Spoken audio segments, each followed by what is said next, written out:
হবর রোজা হইলাম দে রসুলি হতারি রোজা রেখে দে আরো জোরে হওয়া পড়বে কয়টা রোজা কয় ভাগ উম্মতের গুনাহ মাফ তিন ভাগের এক ভাগ উম্মতের গুনাহ মাফ হয়ে গেলেন আমার নবী খুশি হয়ে গেলেন রহমতুল লিল আলামিন শাবান চাঁদের 14 তারিখ দিনের বেলা আবার রোজা রাখলেন জোরে বলেন না সুবহানাল্লাহ সারা দিন রোজা রাখলেন মাগরিবের ওয়াক্ত হলো মুয়াজ্জিন আযান দিল আমার দয়াল নবী রহমতুল লিল আলামিন ইফতার করলেন ইফতার করে নামাজ আদায় করলেন আজকে হাত তুলছে নবী আর হাত নামায় না জোরে বলেন না সুবহানাল্লাহ আমার নবী ডাক দিয়ে আল্লাহ গতকালকে রোজা রাখছিলাম জিবরাইলকে ফাটাইলা আজকেও রোজা রাখছি জিবরাইলকে কি আজকে ফাটাইবা না নবী বলতে দেরি ফানাজালাত জিবরাইলু আলাইহিস সালাতু সালাম ইন্নাল্লাহা ইয়াকরাউকা সালাম নবী রে আল্লাহ আপনাকে সালাম দিয়েছেন আজকের রোজার মধ্যে আল্লাহ বলে আরো বেশি খুশি হয়েছেন গতকালকে সাইদে আরো বেশি খুশি হয়েছেন ইয়া রাসূলুল্লাহ আমার আল্লাহ বলেছেন আজকে আপনি নবী যাহা চাইবেন আমার আল্লাহ আপনাকে তাহা দিয়ে দিবে আপনার ফরিয়াদ কবুল করা হবে আপনার দোয়া কবুল করা হবে আমার নবী ডাক দিয়ে বলে আল্লাহ আমি নবী আর কি চাইবো আমি তো সব বিলীন করে দিয়েছি আল্লাহ গতকালকে এক ভাগ উম্মতের গুনাহ মাফ হয়েছে বাকি দুই ভাগ তো এখনো রয়ে গেছে আমি নবীর মনে শান্তি নাই আল্লাহ রে আজকে রোজা যদি তোমার ভালো লাগে এই শাবান চাঁদের 14 তারিখ রোজার বদৌলতে রোজার উসিলায় আমার গুনাহগার উম্মতের গুনাহ মাফ করে দাও আর জোরে বলেন না সুবহানাল্লাহ আমার মনে জল্পনা কল্পনা যাব আমি সোনার মদিনা বলো আমার মনে জল্পনা কল্পনা যাব আমি সোনার মদিনা বলো যাব আমি সোনার মদিনা বলো যাব আমি বাবা বাবা গো যাব আমি সোনার আমার মনে জল্পনা কল্পনা যাব আমি সোনার বলো যাব আমি সোনার মদিনা বলো যাব আমি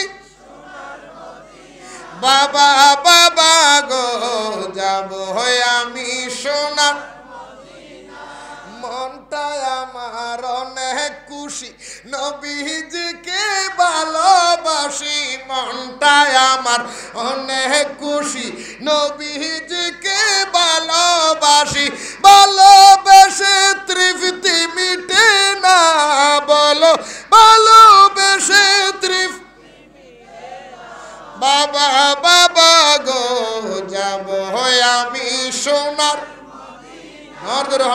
রে যাব আমি সোনার আমার মনে জল্পনা কল্পনা যাব আমি সোনার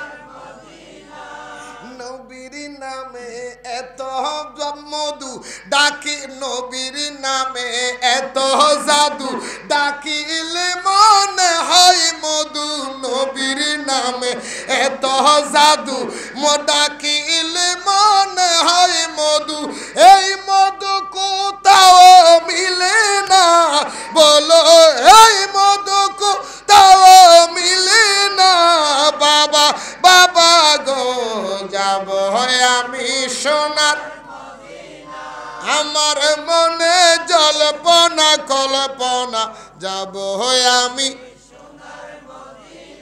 সুবহানাল্লাহ কোন আল্লাহ আমার উম্মতের গুনাহ মাফ করে দাও গতকালকে এক ভাগ উম্মতের গুনাহ মাফ হয়েছে আমি নবীর মনে শান্তি নাই আর ভাগ করে দাও আমার আল্লাহ কয় ইয়া রাসূলুল্লাহ আজকে যখন 14 তারিখ রাতে আবার রোজা রেখেছেন জান জান জান টেনশন করবেন না চিন্তা করবেন না আপনার উম্মতের দুই ভাগ যে গুনাহগার বাকি আছে ওই দুই ভাগ থেকে আরো এক ভাগ উম্মতের গুনাহ মাফ করে দিলাম রাসূলুল্লাহ আপনার দুই ভাগ উম্মত কিয়ামতের ময়দানে আপনি নবী আঙ্গুল দিয়ে দিয়ে দেখাইয়া দিবেন, আপনি দরে দরে নিজের হাতে দরে দরে ঢুকাইয়া দিবেন। এই জন্য আমার আল্লাহ কোরআনুল কারীমের মধ্যে বলে, ওয়ালা আমার আল্লাহ কোরআনুল কারীমের মধ্যে ডাক দিয়ে বলে, ইয়া রাসূলুল আখিরাতু খায়রুল লাকা মিনাল উলা। নবী রে, দুনিয়ার চাইতে আখিরাত আপনার জন্য আরো বেশি উত্তম, আপনার জন্য আরো বেশি ভালো। আপনি দুনিয়ায় অনেক কেঁদেছেন, কিয়ামতের ময়দানে কাঁদতে হবে না। আমি আল্লাহ আপনি নবীর স্পেশাল ক্ষমতা দিব, যাকে মনে চায় দরে দরে জান্নাতে ঢুকাইয়া দিবেন। এই জন্য আমার রাসূল বলে, শাফাআতি ইয়াউমাল কিয়ামতি লি আহলিল কাবায়ের মিন উম্মতি। জোরে বলেন না সুবহানাল্লাহ। আমার রাসূল বলে, উম্মত টেনশন করিস না, চিন্তা করিস না, অন্তরের ভিতরে যারা পরিমাণ যদি ঈমান থাকে, আমি নবীর যদি ভালোবাসো, আমি নবীর তাজিম যদি তোমার অন্তরের মধ্যে থাকে, কিয়ামতের ময়দানে আল্লাহ আমাকে পারমিশন দিয়েছে, আল্লাহ আমার ক্ষমতা দিয়েছে, আমি রাসূল আমার উম্মতের ভিতরে বড় বড় গুনাহগার যারা, ক্ষমার অযোগ্য গুনাহগার যারা, আমি রাসূল সর্বপ্রথম তাদের জন্য সুপারিশ করে জান্নাতে দিব। ইল্লা নবিল লইও বিয়া দিবি ঘরত দেয় আছে না, ডাঙর করে খাও না আছে দিতে রাখাবন না।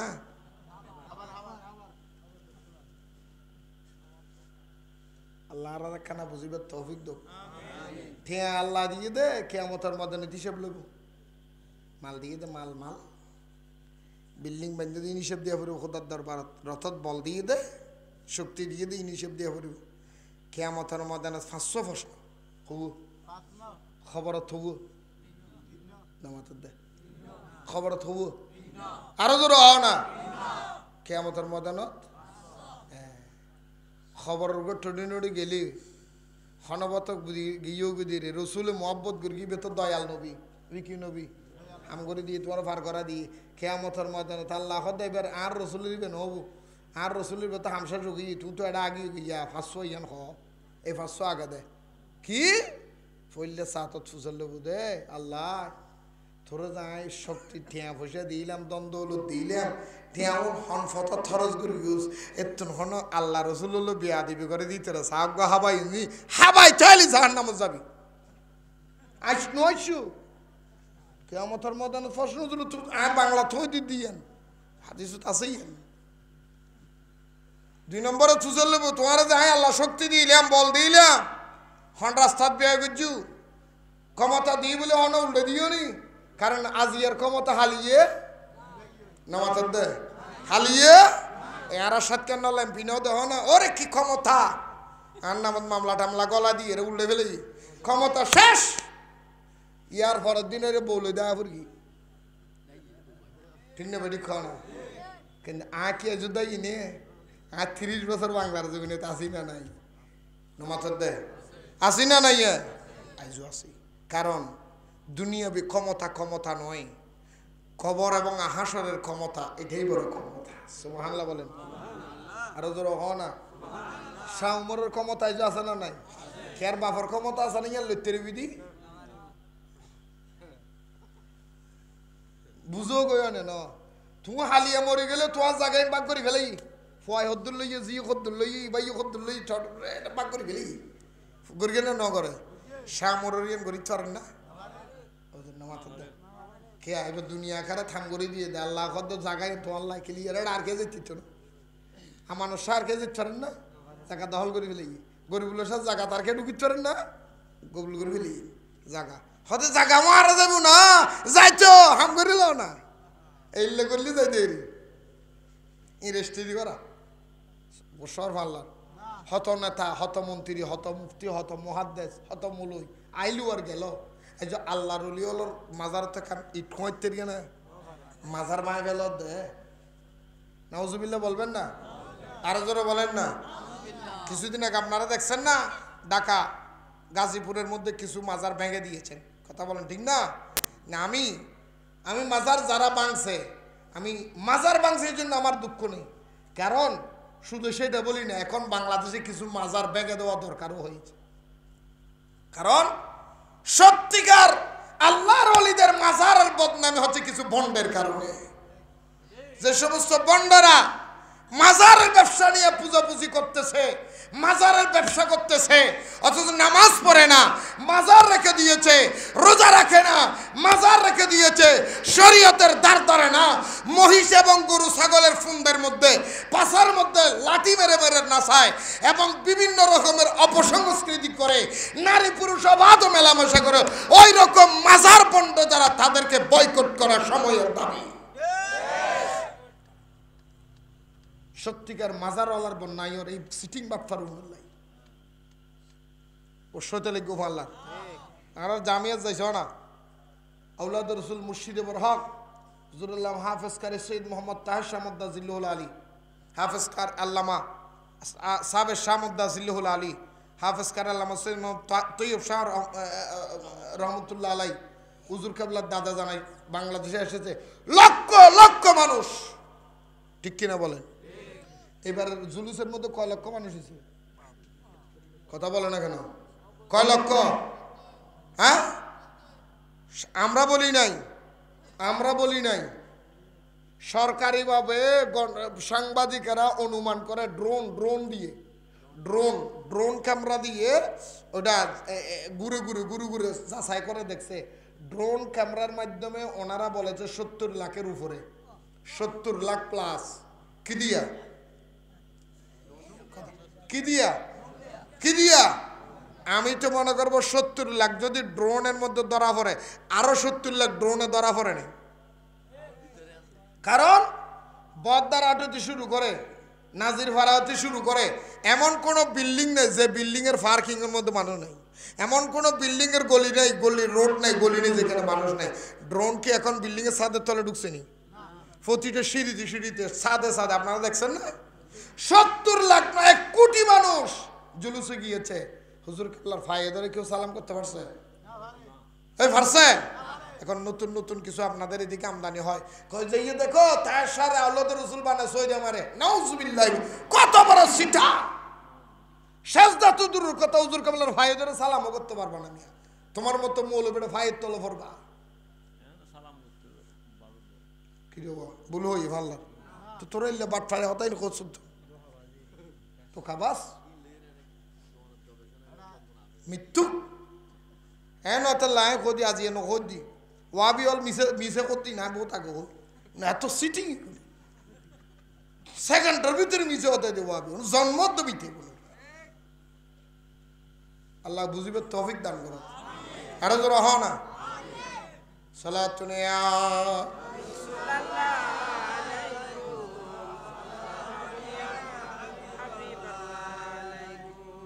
ওয়া 70 লাখ মানুষ অনারও জুলুসন নাও যাও গেই না যায় তো আর হতুন কাটা কাটে করি বেদাত বেদাত বেদাত তুল্লা বেদাত তুই না যাইস আর তো কম নারা করছো তুললো তো আর ডালা ডিল না করিস আর কে টালা ডিল করো আবার তো রুদ দিবস তো আরোগ্য দেয়া বিরিয়ানি তো আই গেলস কচগছ আইয়ে রে